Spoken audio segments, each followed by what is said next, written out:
Hello, welcome everyone to this month's edition of Safe Space for White Questions, the Freedom Edition. Freedom and many things about freedom has been on everybody's minds. We've been getting lots of requests to kind of think about freedom and trucks and all that good stuff. So we decided to kick off this week on that. Of course, for those of you who haven't been here before, this is a program called Safe Space for White Questions. I'm Ajay Parasram. I'm here with my colleague and pal, Alex Kasnabish, who'll introduce himself in a sec. We are a show that's now, I think, 17, 18 issues in, hosted by the wonderful Fernwood Publishing. So many thanks for them for this space, and gratitude, of course, also for being for the welcome that we receive from our Mi'kmaq neighbors as we do this work on unceded and stolen Indigenous territory. As we have a lot to talk about today, but we also have one important, exciting announcement, which is that based on all of the work that we've been doing here and the questions that you've been so generous with offering to us, Alex and I are writing a book. It's called Frequently Asked White Questions, and it is meant to help you educate the people in your lives. So what we've done is we've basically explored the most dominant themes of questions that we've been hearing over the last couple of years that we've been doing this program. And then we pair that up with kind of like the general knowledge that we have from, being asked questions for most of our lives. And we're packaging it all into a beautiful short little book that we hope will be out sometime later this year. So look for that one. And without further ado, I'm going to pass it over to my friend, Alex. Thanks, AJ. And yes, everyone, welcome back. If you're here with us again, welcome here for the first time. If this is your first visit, my name is Alex Kasnabish. I sell my labor for a wage at Mount St. Vincent University, where I masquerade as a professor. And here, where I hang out with you folks and with AJ and our lovely friends from Fernwood, putting on this little initiative in public education and thinking about how we can all be better people moving towards a more collectively liberated society. So without any further ado, I'm going to pass it back over to AJ and let him get started on the first questions for this month. Right. Thanks, Alex. And thanks for the folks who gave us questions ahead of time. I'm going to pull some of them up. And for those of you watching live, you can post questions directly on the YouTube page, or you can send them on the Google Drive and it'll get transferred onto our page. So the very first question is, as we are seeing many people across Canada come together for the trucker convoy, we see this is led by white supremacists. We see Nazi flags waving. White peers are saying it's only a few white supremacists. You can't cancel people. Cancel culture is harmful. We need everyone at the table. They're keeping the white supremacy part out of this. Any advice on how to respond to this? How can we direct people to dismantling white supremacist systems? This is such a wonderful way to start this themed issue. So thanks for the person who sent us in that question. I think when we have these conversations, the best thing we can do right off the bat is to direct the person to think about why it is that they're okay with white supremacists involved in a public action dedicated to freedom, when white supremacy, especially of the particularly virulent and direct way that many of these organizers have articulated their white supremacy, is premised on the unfreedom of others. And how, structural white supremacy and individual white supremacists have basically fought against the freedom of others throughout time and history, against the very humanity of others. So the fact that, people are willing to look aside from that aspect and say, well, they don't make up the majority. I think there's a major disconnect there between saying, yeah, it's true, they don't make up the majority, but the people who are there are not uncomfortable enough with the presence of white supremacists for that to be an issue. That's part one of the problem. Part two of the problem is, what are the root causes that allow so many people, mostly white, but not entirely white, to be comfortable with white nationalists, to be in a position to say, well, this isn't that big of a deal. Because what that is communicating to me is that we have been conditioned over generations to simply expect white supremacy, that white supremacy is not something exceptional, that it's normal, that it is perhaps inevitable. And while we should be really, really upset if Indigenous people are blockading trade routes, you remember the Wet'suwet'en protest just not even about 2 years ago, and the way everybody was up in arms about supply chains about that.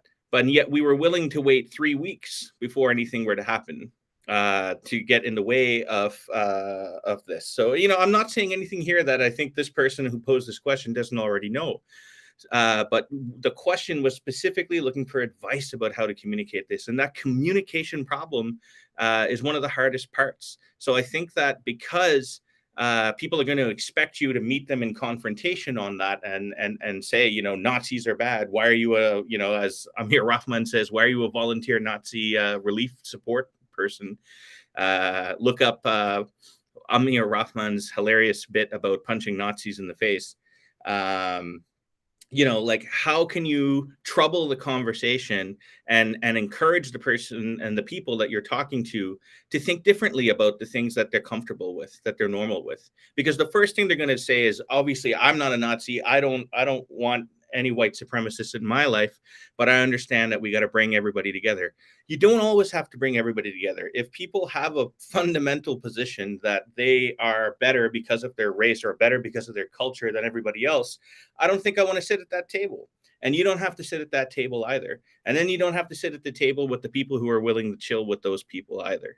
So the one approach is to draw the hard line. The other approach is to try to trouble the logic and say, there are reasons that are historical and political as to why we think it's normal enough to hang out with white supremacists and to allow them into our movements. And that speaks to a lot of different complexities. It even makes us think, because then the counter, like I can imagine some of the other arguments being, well, if we don't bring them to the table, what are they, how are we going to educate them? Well, our job of people is not to organize or to educate white supremacists. Those people, in my humble opinion, are already far enough gone that there's no hope for them. If they pull themselves out of those heinous views, then good on them, and good on educators who are way better at doing stuff than I certainly am. We're not interested in trying to pander to white supremacists, but we are interested in the people who fall victim to that organizing.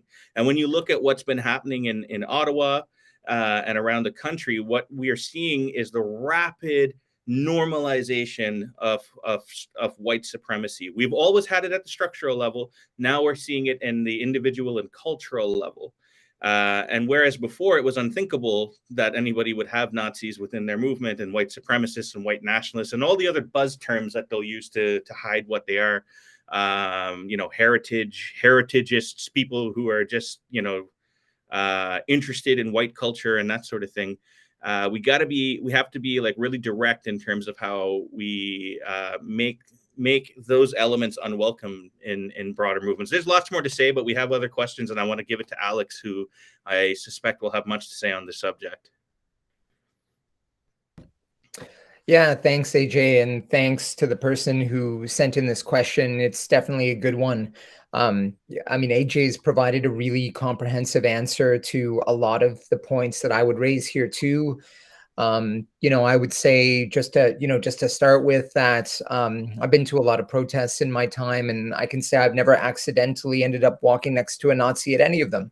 So, the idea that they're kind of everywhere, right, that they are concerned about every issue isn't true, right? So, nor have I walked, you can say, well, that's because you're a goddamn leftist and, you have your own similar creatures in your movements. Let me put it this way. I've never walked next to somebody or shared political space with somebody who thinks that they are a better kind of human by the by nature of the color of their skin tone or their supposed genetic heritage, nor have I walked next to anyone or expressed solidarity with anyone who's ever identified a whole group of people that they think they should liquidate in order to achieve a better world. So, it's like AJ said, and I like to use this example. If you go to a party and you're having a pretty good time and you look around and the party's like all Nazis, you should probably say like, oh shit, maybe like what's wrong with me that I'm here? You know what I mean? Like it's this is the context, the company you keep. So so there are real questions to ask about that. At the same time, I would say that if you're looking to start hard conversations with with convoy supporters or people, white people especially, who are sympathetic to the so-called Freedom Convoy in your life, that it is worth understanding that there are many other things that are drawing people to this manifestation of like kind of right-wing populist outrage than simply white nationalism. So there are legitimate grievances to be talked about with respect to pandemic mitigation measures in almost any country, right? Countries have approached this in different ways, and those conversations ought to be had. It's one of my great frustrations right now that actually what in the Canadian context, the invocation of the Emergencies Act and all of this has actually taken our eyes away from good faith conversations around, hey, look at what the ruling class did to us over 2 years. We had all this time. Why did it take Canada's medical establishment 2 years to acknowledge that COVID was airborne? Well, I suspect that it has something to do with the fact that if government had acknowledged that, there would have been required changes to ventilation in all kinds of public buildings and maybe expenses for employers, stuff they didn't want to do. How come we don't have paid sick days in this country, right, where they have them elsewhere? Why don't we have, what about ICU and hospital capacity in general, which has been totally decimated over the last 40 years of neoliberal austerity cuts to those systems? All these things are legitimate points that we should be talking about right now and having really good conversations about, talking about why life is hard for so many folks, why they're being thrown onto the gears of this capitalist death machine in order to keep it going. Folks who I talked to at the counter protest, actually in Halifax a couple of weeks ago, who were on the other side of things. I had a really good conversation with somebody who was there, who expressed great concern over his job and his freedom and wasn't hostile to vaccines, even though he himself didn't want to get vaccinated, but didn't begrudge it for other people, obviously, wasn't talking in dog whistle racism. But we had a great conversation about, how he felt profoundly let down by the powers that be. And that's a point to start. I mean, a lot of people feel that way. If you are a white person or you have white friends in your life who are working in so-called essential services, whether they were grocery store workers or whether they were working in a medical institution, whether, in other words, they were people who were constantly expected to go out and put themselves in the pandemic's way. But the schools were all closed for months in their area because schools were deemed too risky, but it was okay for them to be at work. You can understand how people would feel frustrated by that and feel like thrown onto the gears. And then they're told they can't do these other things because they're not vaccinated, right? So this has made a red herring out of vaccination. It's made a red herring out of public health measures. And it's actually an indictment of the ruling class, which is like a really important point to recognize. So I would really suggest that, rather than I would encourage all of the committed social justice activists listening to this right now to not do what has been the knee-jerk thing to do over at least the last decade, and certainly over the last 5 years, which is to denounce every manifestation of populist and right-wing informed activism as a form of neo-Nazism. Mm-hmm. There are fascist elements. There are hardcore Nazi and far-right elements at work within this movement because they're doing the hard work of organizing that base to their own ends. And that's a disaster for all of us if they succeed in doing that. But make no mistake that there are people involved in this event, in this movement, who are not convinced white supremacists and not convinced white nationalists. And to call them that will only drive them into the arms of those organizers. So I really do encourage a more open-hearted approach to, to everybody but the folks that AJ was really talking about, which was these diehard, convinced far-right organizers who you are certainly not going to reach. All the research on counter-violent extremism indicates that people who are well entrenched are unreachable. It's when you're entering and when you're for your own reasons, are preparing to exit these movements, that you are susceptible to deprogramming, right? But not when you're like in the midst of it. It's like conspiracy theorizing. When you're deep down that hole and you're a convinced believer, it's very difficult for your family or your loved ones to reach you. And that's simply what the research tells us, unfortunately. That's tough, right? But we got to keep in mind that that's only a very particular kernel here. So there are lots of good faith conversations to have. I'm a real advocate. Like, I don't have the answers, right? But I'm a real advocate at this moment for starting conversations with what people are worried about right now. Like, don't go, oh, where you stand on vaccine mandates. Vaccine mandates are a red herring too, right? Like, vaccination was never supposed to end this pandemic, and it was not supposed to be the only tool in the arsenal.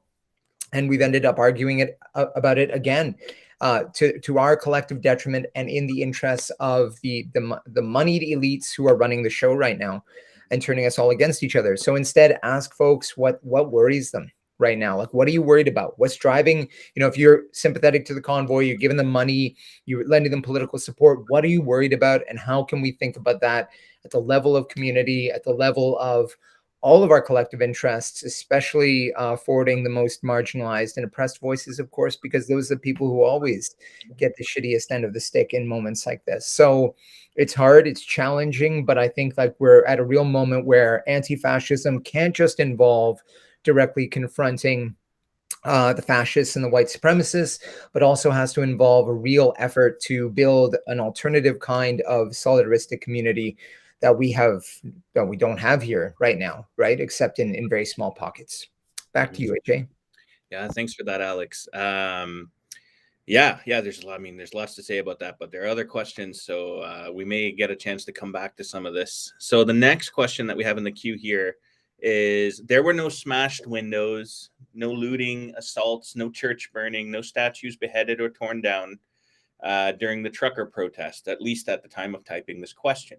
Do you feel that Trudeau implementing the Emergencies Measures Act for the trucker protest sets a precedent that hamstrings the left's ability to protest in the future? A really important question, one that's both tactical and I think speaks to, like the whole kind of like national context of protest and political organizing. The first thing I want to say, and this might sound a little bit surprising, but the first thing I want to say is we got to be adequately specific about things like this act in particular. The way that a lot of people have been talking about the act as if it is the War Measures Act, as if we were in like a kind of state of exception where anything goes and the state can do whatever they want whenever they want. So the first thing I would say is that this is actually not that. The Charter of Rights and Freedoms continues to reign supreme at the legal level. And all of these special powers and allowances are subject to charter challenges, which is one of the reasons why the Canadian Civil Liberties Association is taking the government to court to fight precisely that. And what they've said actually is that they're rather ambivalent about how to actually end this thing. They just more want to make sure that the enactment of this act is challenged so that the courts weigh in and start thinking about issuing limitations. So this is a very different act than the War Measures Act. So that said, the concerns arising that motivate this question are all completely valid, because it's not going to be, generally speaking, the right, at least in terms of history. I mean, future, let's see, but I don't think so.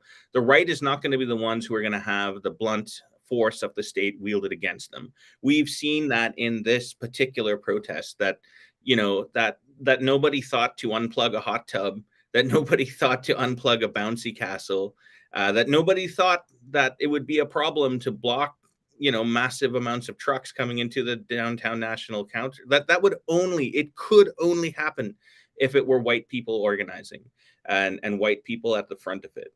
And that has a lot to do with things that we've talked about earlier in the series about racialization of risk, who counts as a risk, who the cops and the state are seen as inherently serving, that sort of thing. Those are white bodies. So that, we have to be clear about the fact that, the way that the law is applied is always racialized. And we see that evidence of that in terms of who's in jail, who's not in jail, who gets light sentences, who doesn't get light sentences, who gets shot in the streets or on streetcars. You know, like I was thinking when I was thinking about this just now, this is going back several years, but there was an instance with this young white kid. His name was Skylar Murphy. I don't know if any of you remember learning about little Skylar, but he was kind of a goofy kid. I was a goofy kid. I understand where he's coming from, and that he liked to play around in his backyard and blow things up. So Skylar built a pipe bomb and he kept it in his backpack for whatever reason. And then he went to an international airport to board a flight to Mexico. And of course, when going through security, they found the pipe bomb and they said, "Hey, Skylar, you shouldn't be trying to bring pipe bombs into an international airport. You got to think more." And then they took away the pipe bomb and sent the kid to Mexico with his family. That was his interaction with the security state. And around the same time, young Sammy Yatin, a young brown kid in Toronto, was alone on a streetcar and was shot to death by a police officer, even though they had a cop with a taser 30 seconds away. And you know, he was having a mental health episode, as they reported after. There was no threat to anybody. He was just sitting alone. Not even the driver was on the TTC streetcar. So we know that there is no basis through which we can say that the law is equally applied to everyone. And we also know from looking at the history of protests that that the state doesn't mind hammering left-wing activists, especially because Indigenous, Black, people of color tend to be, not always, but they tend to be at the forefront of many street level left-wing movements. And there's not an accident.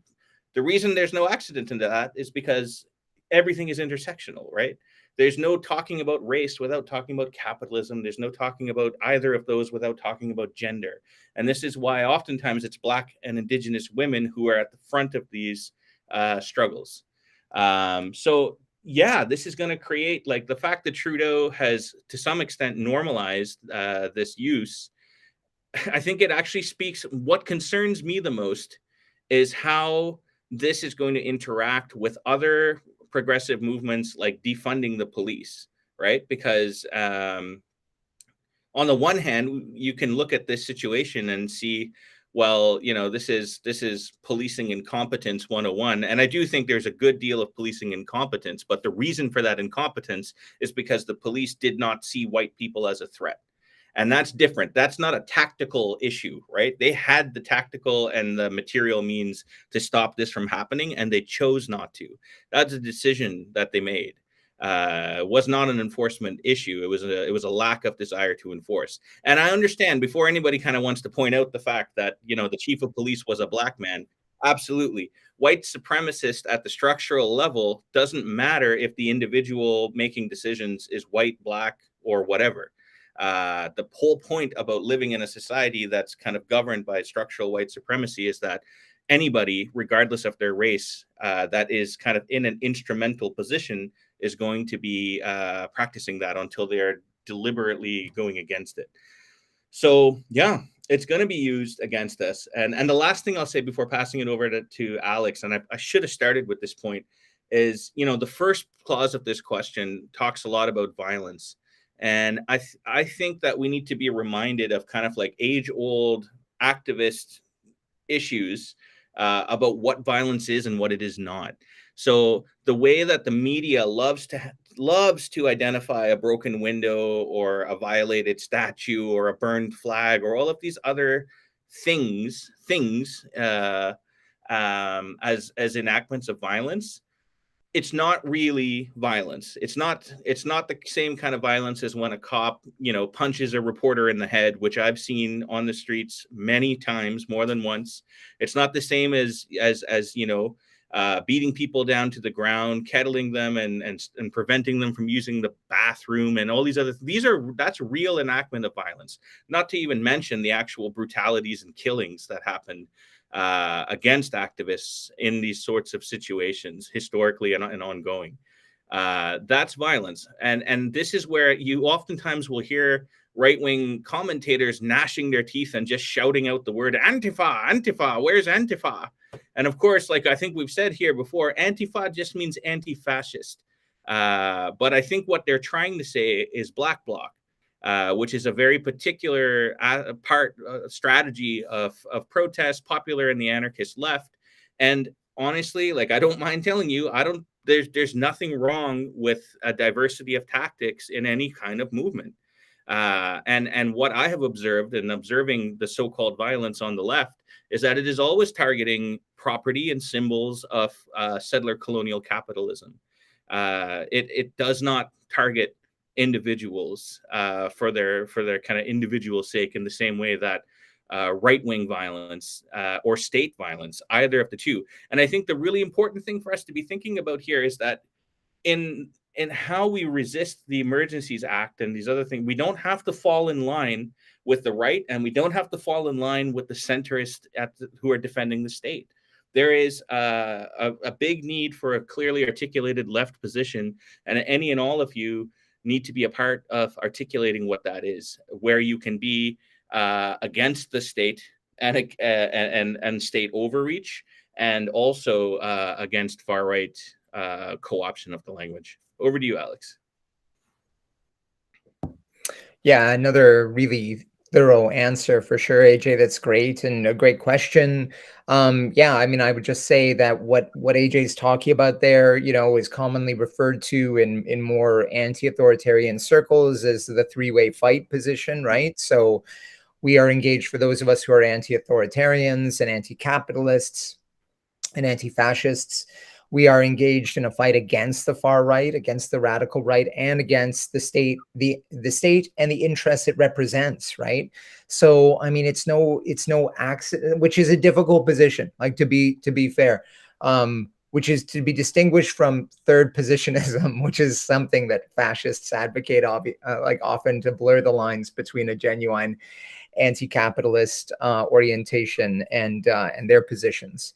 So anyway, we're in a three-way fight, and that is tricky, but it's sort of the position you're always in, right? So this is why it's easy sometimes to parse these things out at the level of ideas, and harder in practice, because reality is more messy. So I'm actually, like, one of the things that I try to talk about when I'm given the opportunity to talk about things like this is never a call for more police presence. Like, what AJ was just doing, and what we're doing here, is actually identifying the discrepancy in treatment between social justice, and especially, like, oppressed and racialized protest and civil disobedience and direct action, and the way that this protest movement, this so-called Freedom Convoy, was treated. Just like looking at the Capitol Hill insurrection shows a similar level of disproportionate treatment of the same kind of activist profile in the United States about a year ago. So that's not a call for more policing, and it's not a call for more invocation of these acts more frequently. It's to identify that structural white supremacy, and also, like, the class dimensions of this, right? Like, it's important to point out, as many people have, that the insurgents on Capitol Hill and many of the siege layers in Ottawa were not the downtrodden working class. They were owner-operators, right? They're, like, properly kind of small business owners in many ways. And that's not to shit all over them. Like, small business owners have had a hell of a time in the pandemic, like everybody else has. So they have genuine frustrations. But it's just to point out that, like, we're not talking about, sort of like blue-collar class warriors here. Those people have often faced police batons. Like, think about, the classic era of labor activism, where strikes were often broken up by private and state security, right? Where union activists have been disappeared in different parts of the world, have been surveilled, have had their lives ruined, all this kind of stuff, right? So that's genuine, like white people, blue collar activism, have put their lives on the line for that kind of social progress. And again, that's really not what we're talking about here. We're talking about a different kind of movement that was given a very wide latitude to operate, to occupy public space, to make incredible noise 24 hours a day for the first couple of weeks. And to say there was no violence there, I think, is incorrect too, because there were tons of reports of harassment. The Ottawa police had to set up a hate crimes line because people were calling in with reports of harassment, personal harassment, which is something that, like, you really don't hear about during even the biggest anti-capitalist protests. Like, Look at the G20 when it was in Toronto. You didn't hear any reports from residents of Toronto saying these people are, doing all sorts of awful stuff to us. It was very focused on the institutions and agents of global capital. And I think, you can really rattle off all the major demonstrations over the last, for as long as I've been an observer and participant, the last couple of decades, right? You're hard pressed, and the cops sometimes go out of their way to try and paint these social justice movements with nefarious brushes, but they have to trump stuff up, right? In this case, I think what I find most annoying, frankly, about this is that just like when in Nova Scotia over the summer, the province saw fit to invoke again, to suspend the right to demonstrate for any group, because ostensibly because they didn't want the anti-maskers, anti-vaxxers making a mess of things up on Citadel Hill. And there were like 40 of them. The cops already had all the public health measures they needed. Everybody at that time, if you were gathering illegally, $2,400 fines per person. If you really want to mandate that, just go ticket them every single time they show up, right? You think, who can afford a $2,400? I'm not advocating for that. I don't think that's an appropriate response to protest. So I'm not saying, it doesn't change. This is unfortunate in this moment, right? We have to be loyal to our principles. I'm not going to call for a crackdown on these people because I know how it's going to rebound on us. I will say that I think that there are good sense bylaws, there are noise bylaws in your city that you can't I can't have a party, and blast my stereo and get away with that. My neighbors will call the police, I will get ticketed, and eventually the cops will come in and take my stereo away, right?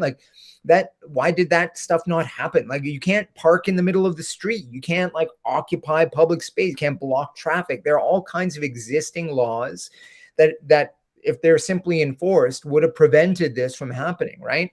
But as AJ points out, they were allowed to take root and to take up space, and apparently to do so without any repercussions. And all you could hear from the poor police was this was their excuse, right?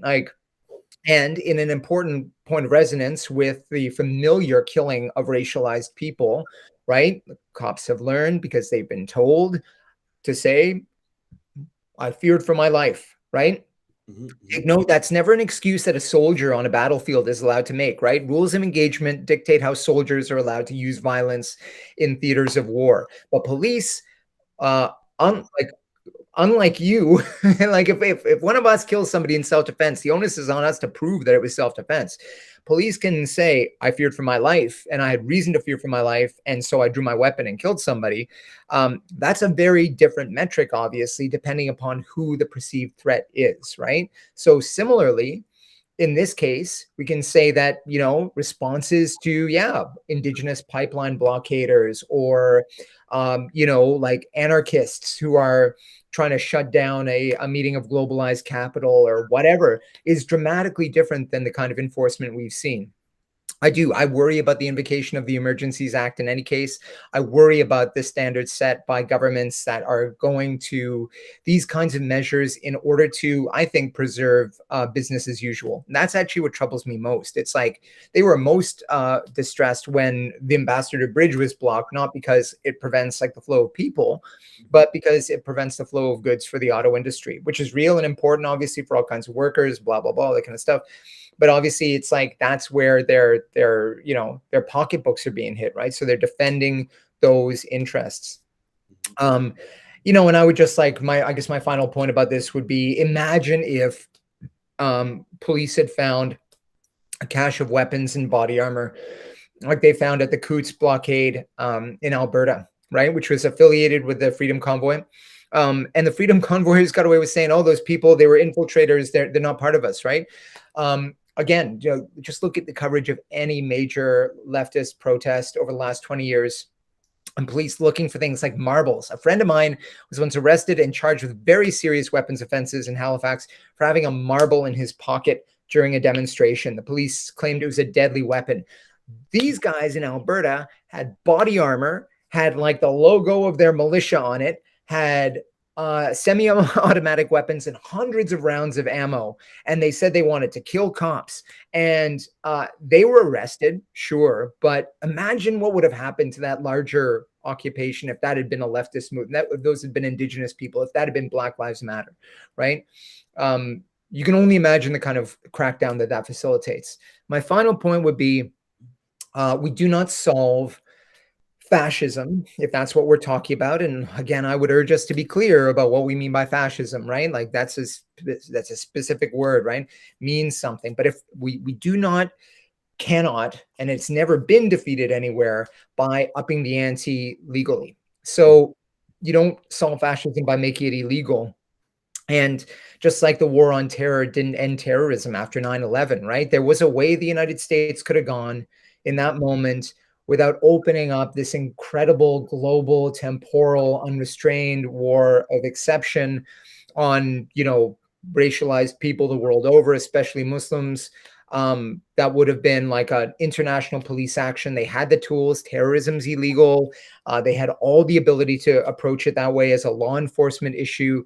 That would have, like, arguably, even for, an anti-authoritarian like me, I would have been like, oh, you could have built all kinds of bridges. It would have been a moment even of global solidarity. There was so much goodwill towards the United States in the aftermath of those horrific attacks. And instead, they chose to double down. And here we are, more than 20 years later, in the mess and the mire that's been created by that war. And every time new legislation is brought in, ostensibly to deal with, some terroristic subject, it always ends up rebounding back on the same old suspects, right? On those of us who want a better world and who are fighting for a more just one. So be careful what you wish for, I guess. Back to you, AJ. Yeah, thanks for that, Alex. And just to add a little bit to what Alex was saying about this connection with the start of the so-called global war on terror, we hear a lot right now about like the proliferation of the post-truth environment and fake news and all this other stuff. I'm not an expert on studying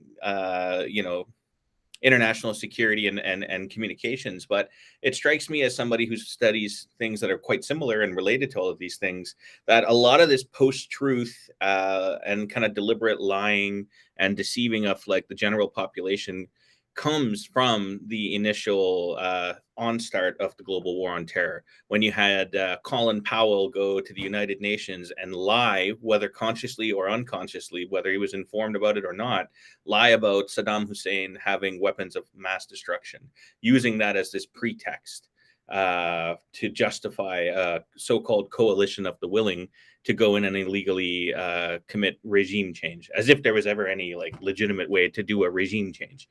But anyway, we're not talking about that. So the next question is, watching footage of the Freedom Convoy occupation, I was struck by how many white male faces there were among the occupiers.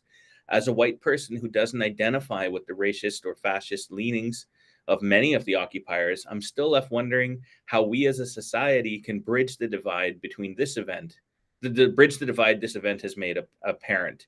How can we on the left stop coming across as elitist, exclusive, and shaming while not tolerating acts of white supremacy and other intolerance? Thanks for any tips. Yeah, I mean, that's a hard one. It's a chapter in the book that we're working on as well. So kind of working on these ourselves. I mean, kind of like, to be honest, like, for a lot of my life, I have come across as a kind of self-righteous and obnoxious leftist, and I've really been working hard to mitigate that. It's really hard to do, and my main advice is about empathy and about actually trying to use it as an opportunity to organize right-leaning people in your lives. Because think about what's happening here, right? Like, this spectacle has served basically the same objective of what convergence like organizing has served on the left historically. And what I mean by that is, so, like, for me, one of the major politicizing moments in my life was the opposition to the Vancouver Olympics, where I was living at the time. And it was a convergence, and it brought together grassroots activists, indigenous activists, all kinds of people from all over who gathered to fight against, capitalism, to fight against settler colonialism, to stand for Indigenous rights and housing rights, all these other things. And it was a major moment of public education for those of us who were really just getting involved in more radical forms of activism. I was late to the game. I was a bit of a late bloomer in that respect, but I learned so much from it, like what the different workshops that were put on. I still remember Gord Hill, like picking up a megaphone and screaming at a cop, "You're going to need more pigs." And I was just like, what is happening? This is like, for me, it was just this amazing, exciting moment. And when I look at the coverage with a lot of these white faces that you talk about, they're having that moment too. This is, for many of the people involved, their first deep engagement with political activism. Think what we may about it. So how do we use that in a constructive and educational way? First, I think recognize that it is kind of like a mind-opening moment for folks involved. And because it's a mind-opening moment, it means that things are kind of like open for negotiation. If you can meet people, ideally people that you have some previous relationship with, but even if you don't, meet them and kind of empathize with the root of their concerns, and we've been talking a little bit about that. We've been talking about the unfairness and perception of unfairness of being like a small business owner in rural Canada and trying to deal with the pandemic and the working class right to some extent. If you can understand and empathize with them, let them kind of talk to you about it, and then help them to make the connections towards the structural elements that are actually oppressing them. So things like, okay, I understand that you are, you want to say fuck Trudeau, because for you, Trudeau is the stand-in for the way capitalism and settler colonialism and, state overreach is affecting your life. It's a lot easier to say fuck Trudeau than it is to think about, oh, well, actually, I've been struggling for 20 years to try and sustain my little diner over here. And that's because, life is made difficult. Life keeps us to a bare minimum under capitalism. And if we had a different way of thinking about work, whether it was a 4-day work week, whether it was, state funded programs like daycare that they're now talking about, or other alternatives, help them to see that there are other alternatives to that are actually more precise, that'll actually speak to their real life experience. I was actually writing about this phenomena today in one of the chapters, because I was trying to think about, trying to put myself in the position of somebody who doesn't think like me. It's a very hard thing to do, as many of you probably know. And I was thinking, if I were raised in a society where I wasn't discriminated against because of the color of my skin, or my gender or my sexual identity, and then everybody around me told me that, human nature is just about pulling yourself up by the bootstraps and doing the best you can and this and that, and I managed somehow to eke out a good living, even if I'm dissatisfied with those rules, if somebody from the left comes and says, actually, let's pull the rug out from under us, let's smash the state, or let's get rid of capitalism. And by the way, I don't actually know what's going to come after, but we're going to build it together. For those of us who are already on side with this, it's a beautiful thing to say we're going to figure it out as we go along. But if you have a couple of kids and you barely made it through the rules, the abusive rules that you have lived under for most of your life, that's a terrifying proposition, right? That doesn't offer any comfort or security about the future. Now, I'm not trying to over empathize with this here. I'm saying strategically, communicatively, if that's even a word, from a communications perspective, understand where people are coming from and try and meet them on those points and demonstrate that a left-wing perspective is better. And do not resort to mainstream allegedly left political parties. Political parties are largely a waste of time for lots of different structural reasons. I don't begrudge anybody who's trying to organize within a political party, but that is not the way either. Alex listed off a bunch of other ways that are not the way forward, and mainstream political parties are not the way forward either. Just look at how opportunistic the Conservatives and the Liberals have been in particular around this. I don't think the NDP have been particularly opportunistic, but I don't think they've been effective at all either. So don't get distracted in these conversations with mainstream political parties. Focus on ideas, policy solutions, empathy, and finding ways to reach one another as human beings. Alex? Yeah, great response, AJ, and another great question for sure. I'm going to repeat a little bit of what I said earlier, but maybe with a slightly different spin on it. I mean, first off, I'm going to start by agreeing with the question in its spirit. I find far too many leftist scenes in North America, especially like viciously identitarian, filled with jargon and insider speak, ruthlessly judgmental and self-righteous, like unwelcoming to the uninitiated, ineffective politically, and obsessed with a purity of idea and practice that is unachievable in real life and becomes an endless mill for grievance and personal aggrandizement, in all honesty. And I think it's like, if we want to be serious about why our movements for social justice and radical social change have not been as successful as they probably should have been in this period of great upheaval, I think we need to look seriously at that, rather than constantly blaming the status quo or our opponents for it. Because I think we talk very, very poorly to people who are not already convinced and then wonder why. I wish, well, one of the conversations I'm interested in having right now is we're seeing actually the fruit finally ripening on the tree of a seed that was planted, at the very least in the 1950s. So like after World War II, fascists didn't just disappear because Nazi Germany was defeated. They simply looked at the scene and said, we can't organize under this label anymore. It's been thoroughly discredited. Not only were we whooped in the war, but now everybody associates this with gas chambers and atrocity. So what did they do? They went to work building research institutes, think tanks, music scenes, cultural venues. They went to work on the culture, on what they call metapolitics. And this is like where the French New Right comes from. And it's one of the central roots of modern day far right activism and fascism, especially in the sort of the North Atlantic world.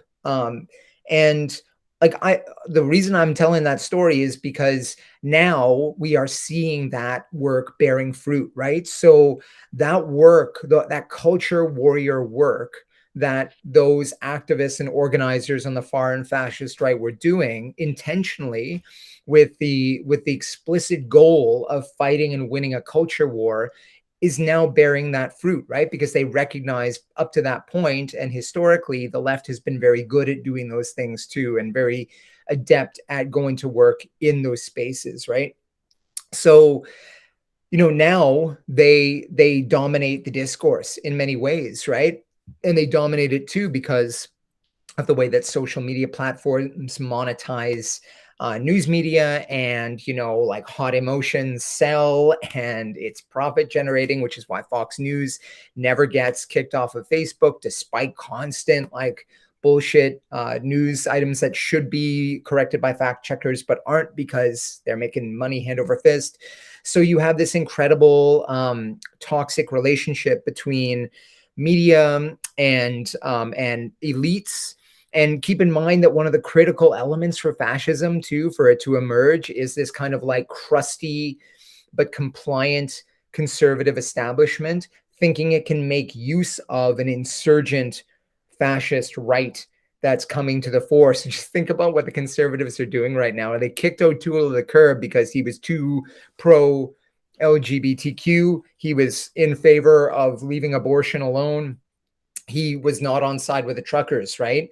And so he's gone now. And make no mistake, the next round of Conservative Party leadership competition in this country is going to be dominated by a conversation over their relationship to the so-called populist right.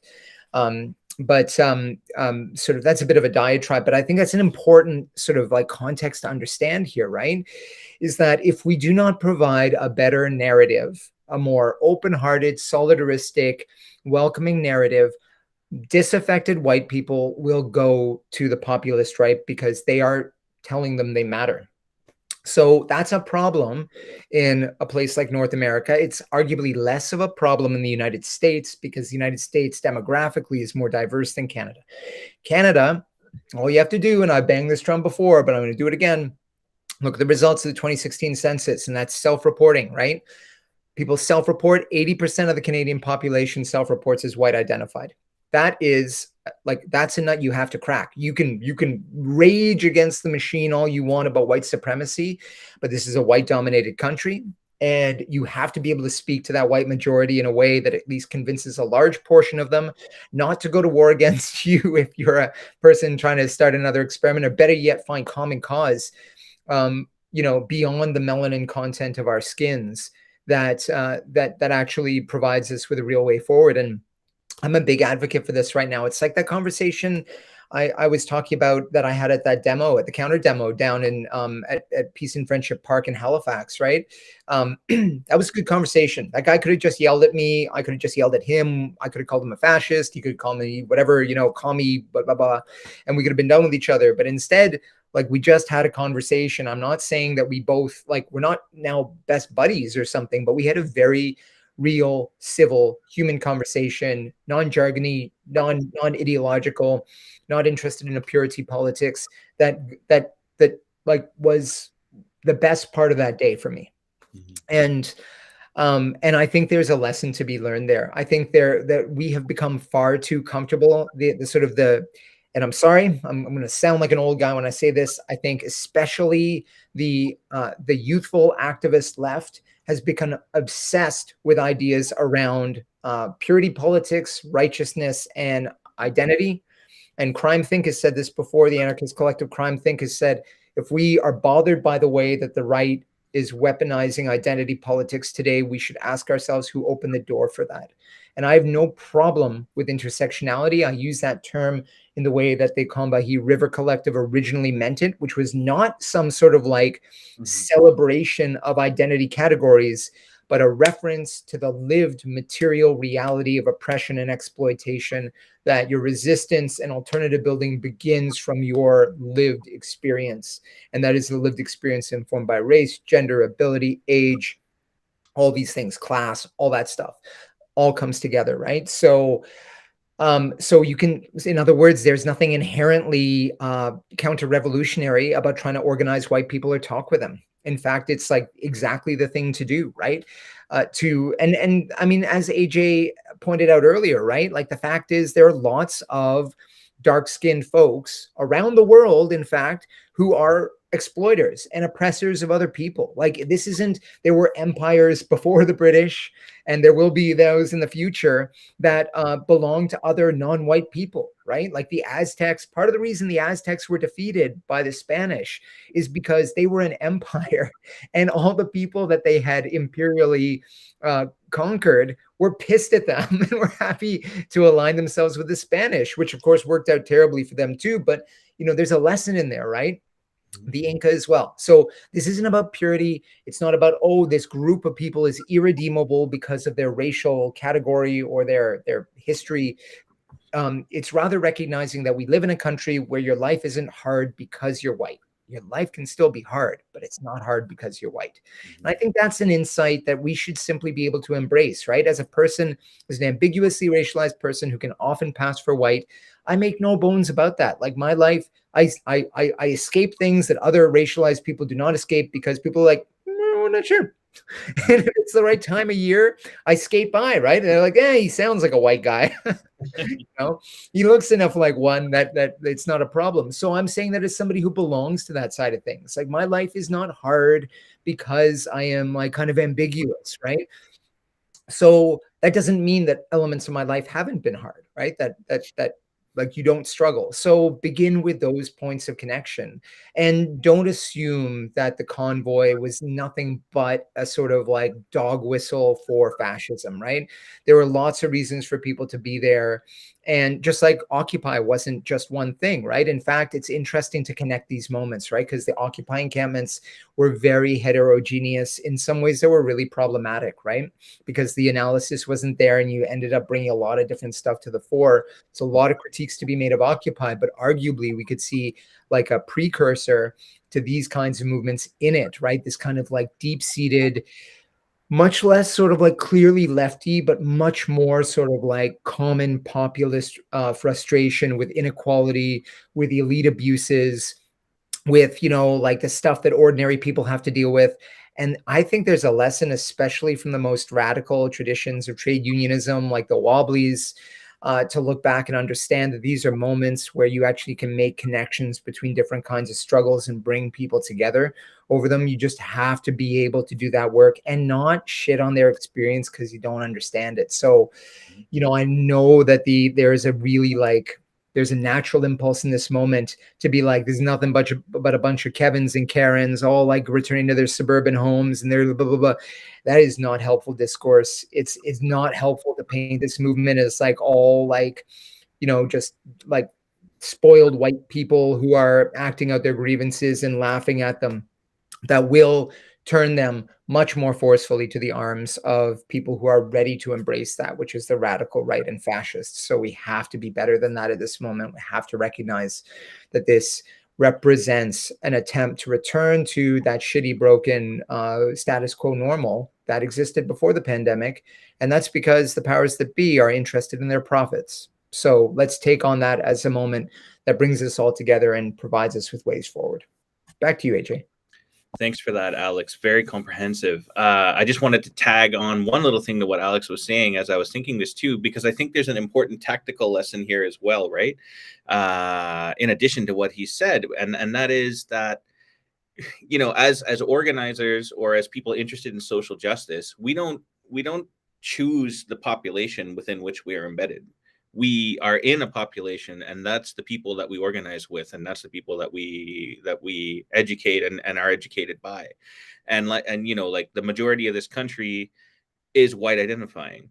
So like there are different scales and levels of organizing, and part of the reason why we have a project like this, and not, you know, like the many different ways a project like this could be articulated, is because we want to reach people, ideally people who are white, and convince them to spend the time in their own communities doing the work to educate those communities. And part of the reason why that's so important is so that marginalized people, you know, Black, Indigenous, people of color, queer, two-spirited, all these people who require like a little bit of extra space or protected space, in real safe space, you know, safe from the kind of currents of society. They can articulate their positions and develop their analysis free from structural white supremacy. So the work, like, especially to those of you who are white who are listening, the real solid work that you can be doing is taking the burden off of these people, you know, the 20% of society in this country, so that they can organize, so that they can make mistakes, so that they can do all the things to try and reach a level where, you know, like if you can think about it in levels of intensity, if you can bring the conservatism and right-wing populism and nationalism of your communities down, and then marginalized communities can think about how to build these solidarities. I see that as a enormously powerful way forward, not just for the left, but for everybody in a progressive society. So we have time, I think, just for one last question. It looks like it won't take us too long. So let's do one last question, which is, why do people say you're racist when you're just protecting Canadian values and our way of life? If people come here, they should adapt. That's how it is in any other country, including what we would call minority countries in Asia and Africa. Why would we be any different when no one is calling them racist? I mean, so this question, there's a lot of issues even within the framing of this question, right? The use of the terminology of us, ours, what are Canadian values? How are they not something that's hotly contested? You know, like, so you're where do I even start with this? I'm going to be brief on this one. Canadian values are fundamentally grounded in settler colonial violence. That speaks to what Canada is as a nation state, as something that has been built on the attempted genocide of Indigenous people. It was fundamentally white supremacist in that it did not allow people who came from even other parts of the British Empire who looked like us to even arrive in Canada until much, much later when they needed our labor. And then they developed a kind of immigration point system. So basically, my point here is that you should not defend nationalist values of any kind. There's no value to be had in there. So I think if you strive for specificity, like what you mean is that if you come to a new place, you got to figure out kind of what's happening and plug into that. And to some extent, sure, but also like nobody's calling minority countries in Asia and Africa, and there are no minority countries in Asia and Africa. That's already kind of just putting a kind of like a North American white perspective on the rest of the world. That's not accurate. You should, like, people should, and they do over and over and over. Let me tell you, like, there's nobody like an immigrant who puts the effort into trying to figure out, like what is appropriate ways to act and be and stuff. So all of that is happening. But what you need to do, I think the person who asked a question like this, is to question yourself in terms of what you think national values actually are, and maybe visit some countries in the other parts of the world if you haven't already, because there's nothing to be gained from thinking that whatever amorphous Canadian value you think that we have here are better than anything else. So yeah, over to Alex, and then he'll close us off for this issue as well. Yeah, I mean, I'm gonna riff off of what AJ was just saying there. I, get this question a lot, obviously, from students in class, and I'm just going to double down on what AJ said. Really, like, nationalism is a kind of like modern mythology, if you want to put it in the nicest terms possible, right? Like, ask yourself, okay, so Canada is like a country of about 35 million people. How many of those 35 million people do you actually know? How many do you interact with on a daily basis? How many people's lives do you touch? Probably like a tiny, tiny, tiny, infinitesimally small fraction of that, right? So that's where you live your life, in that community, amongst those people, where you travel, the landscape, the language you speak, the habits you have, all those kinds of things, which are also conditioned by your background, your gender, your class, your age, your sexuality, all those. Do you think, you could go to any place in the city that you live in and fit right in? Like, I mean, this is kind of the settler colonial myth, right? That this place was nothing. You came here, you made it something, and now it's yours. But you wouldn't be here had it not been for the generosity of Indigenous people who welcomed the first settlers. And then, of course, all the work that went on since then that AJ alluded to, in terms of waves of people coming here. Like, why are Chinese people not seen, for example, as founding peoples of Canada, considering like the lives lost to building this railway that knitted this country together and made so-called development possible? Why are like the legions and legions of like brown and other dark-skinned peoples who continue to like give their lives both at war, like in the sort of most noble so-called form of nationalist myth making, but also just daily doing all the work that makes a country like work, right? And this goes on and on and on, right? So this idea of Canadian values, which whenever you hear it seems to be a reference to English and perhaps French values, again, whatever those are. Like, what does that practically mean? What are you precisely pointing to? You're pointing to the Canadian ideal of peace, order, and good governance. Well, lots of people want that, right? Many people want something else, politically speaking. So I think part of the problem is that actually we are wedded to this false idea of what nationalist identity is. And it's really just like, I mean, this is where my cynical anarchist self totally comes to the fore. I'm just going to say it, that like nationalism is the bullshit the ruling class feeds you to convince you that your interests are the same as theirs. Like, it's like come drink our Kool-Aid and then go die for me in my stupid bullshit war. Come drink my Kool-Aid and kill yourself in my factory and pretend that like you and your family starving is somehow some noble pursuit. Come and, go to war against other people who look mostly like you and really struggling alongside of you, and fight them over the scraps that fall from my table so that I don't have to give you anything. Like, I mean, look at Galen Weston and these guys during the pandemic, right? If the Freedom Convoy was really about freedom, it should have rolled up on the family that owns Loblaws and raided that motherfucker's house, because those people made money hand over fist during the pandemic, paid their workers a couple of extra bucks per hour more in the first 2 months or something, and then rolled that back, and then gouged everybody with grocery prices for the rest of it. And now, like, we're talking about inflation as if it's some magical thing that just happened, right? It's like, oh my goodness, how does this work? The economy is so mysterious. Once again, we have these ruling class myths that we're fed and that we consume, and it's not our fault, right? There's an elaborate system that's blasting this out at you. But if you want to go ahead and fight for those interests, you should at least be honest and say, I am a patsy for the ruling class, and I am going to go to war against other people who are just trying to come here and find a better life, and I will crush them ruthlessly because I am dumb enough to believe in the bullshit my rulers tell me. That's my honest answer about nationalism. Like, I don't know how else to say it. Like, humans are humans, man. Like, we go to a different country. Of course, you're going to, like, of course you should learn the language. Of course, people coming here should learn the language. Which language? Well, maybe we should all be speaking Mi'kmaq. Like I'm in Kijipuktuk. Why don't I speak Mi'kmaq? I only speak French.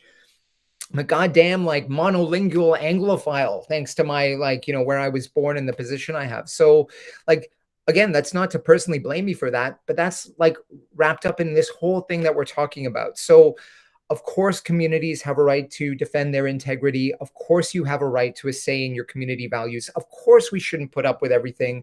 Of course, we should have good faith discussions about what makes up a community. But I would just invite you to think about what a community really is, like what it's constituted by and how you know it. And if the ways you know it are through national anthems and Canada History Minutes and Roots Olympic paraphernalia and like whatever Don Cherry just yelled and these other things, then maybe that's not really culture. Maybe that's some commodified bit of ruling class mythology that you are being fed to keep you placid and peaceful and docile, and not actually something that meaningfully binds you to the lives of other people with whom you share your lived reality.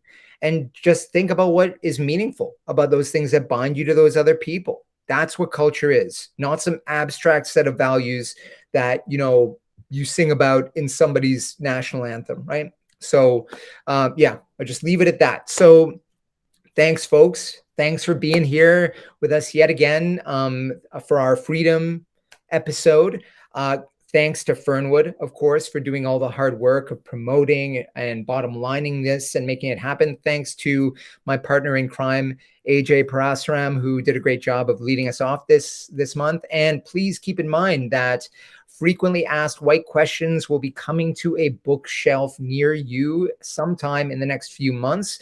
That's going to come out with Fernwood Publishing. And we are very excited to have you read it and give it to absolutely everybody as a birthday present, Valentine's Day present, Groundhog Day present, April Fool's Day joke, Halloween present, and double on Christmas, because everybody deserves 2 copies in case they lose one.